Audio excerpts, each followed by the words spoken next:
I have dark red hair and brown eyes, and a brown typical Asian face, and I'm in a dark green sweater. That's all. Okay. Well, the topic of my thesis is the translation of audio description scripts from Spanish to Chinese, a reception study. And my research is also part of the RAS project, research into audio description.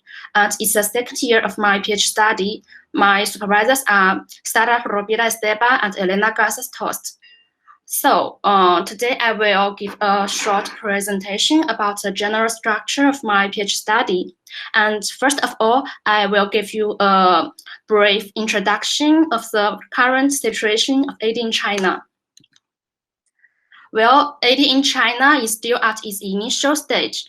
It started unofficially in 2005 in Beijing with a live improvised AD session for film. And now it is limited to films, and two forms are available in China. Live AD sessions based on a prepared script or recorded versions in DVD formats.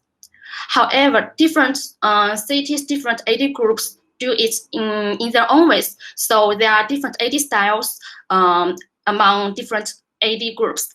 And the initial stage is also echoed by the inconsistency of terms used to refer to this activity in China.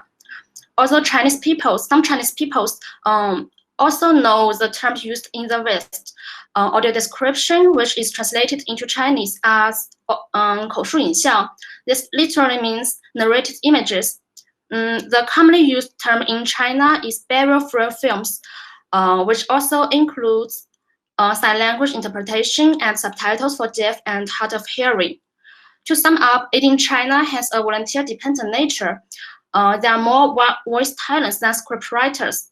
For example, in one AD group in China, there are currently 360 voice talents who take turns delivering AD, but there is only one person in charge of writing the scripts. And one reason to explain this nature may be the absence of legislation requiring a regular AD provision in China, like what happens now in the West. And there is neither official guidelines or published ones. And on the other hand, there are very few academic studies about AD in China. Actually, in China, persons are not familiar with AD as a translation modality and the concept of media accessibility.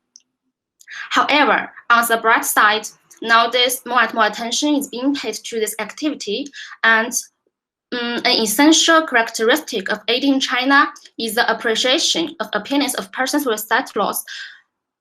In some AD groups, persons with sight loss participate directly in the elaboration process of an AD product, and feedback from the audience is always collected after every live session. And meanwhile, in the West, AD translation is always a controversial and novel topic, especially with under-researched language peers. And due to the above-mentioned scarcity of academic studies about Chinese AD, there is a knowledge gap between China and the West. So under this background, we propose AD translation as a way to promote AD quantitatively and qualitatively in China, in our particular case, from Spanish into Chinese. And the study starts with three concrete general aims. First, to identify and systematize the similarities and differences in AD between Chinese and Spanish, based on the creation of a multimodal corpus of audio-described films with this language combination. Second, to prepare a good practice guide for people who will try to translate AD scripts with this language combination based on the results of the corpus analysis. And finally, to test through a reception study the acceptance and preferences of Chinese users regarding three types of AD. AD scripts initially written in Chinese, AD scripts translated from Spanish into Chinese, and finally, AD scripts translated from Spanish and localized into Chinese based on the mentioned guide. And the study is composed mainly of two stages, 7 steps. The first stage is a comparative analysis of AD in Chinese and Spanish. We have created a bilingual multimodal corpus formed by 8 films with AD in both languages. All the Spanish ADs were elaborated under the Autodesk system, so there is consistency in the style. However, the Chinese ADs were from different AD groups, so we can see different AD styles. And then here is the list of the films in our corpus. As you can see, there is only one film originally in Chinese, and none of them is from Spain. So the dubbed versions in the target language are used in our study. And the second step is the design of a labeling scheme. We designed it based on the Tracy labeling scheme from the University of Granada for multimodal corpus analysis. And we also combine it with other AD studies, such as ATLAMP. And after a series of discussions and revisions among a small team, we tested the adapted labeling scheme with a pilot study. We have used Atlas T, a qualitative analysis program, to manually label two films of our corpus, the chorus and the imitation game. And after this step, we considered it necessary to know about the Chinese stakeholders' opinions about our proposal.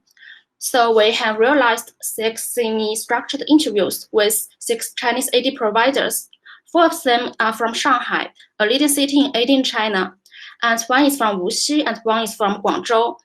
We designed our interview outline based on the results of the pilot study, and the interview is divided into 3 blocks: the current state of AD in China, how AD is carried out in Chinese, and the feasibility of AD translation from Spanish into Chinese. The interview design was approved then by our university's ethics committee and were carried out between April and July of this year through voice calls. After the consent of all the interviewees, the interviews were recorded, transcribed, and encoded also with Atlas T. At the same time, we have finished the labeling of the whole corpus. Here is an example of the labeling process. As you can see, on the left, there is a column of all the codes in our labeling scheme, and the number of the quotations under each code can be seen. And then comes the video and the time codes for the AD scripts, and then the AD scripts along. And on the right, we can see the codes added to every AD segment. Comments can be added directly to both the video and the AD scripts. What we plan to do next is to carry out a quantitative and qualitative analysis of the corpus, and we will create a set of AD localization guidelines. Then we will enter the stage 2, the experimental one. We plan to carry out a reception study in Shanghai to test the preference of the end users. However, for now, I'm not sure how we should to do this stage, because actually I'm thinking about this stage, the design of the reception study now, maybe focus group or questionnaires, but I'm not sure what kind of clips I should use for the experiment. So any kind of suggestions will be welcomed. Thank you very much.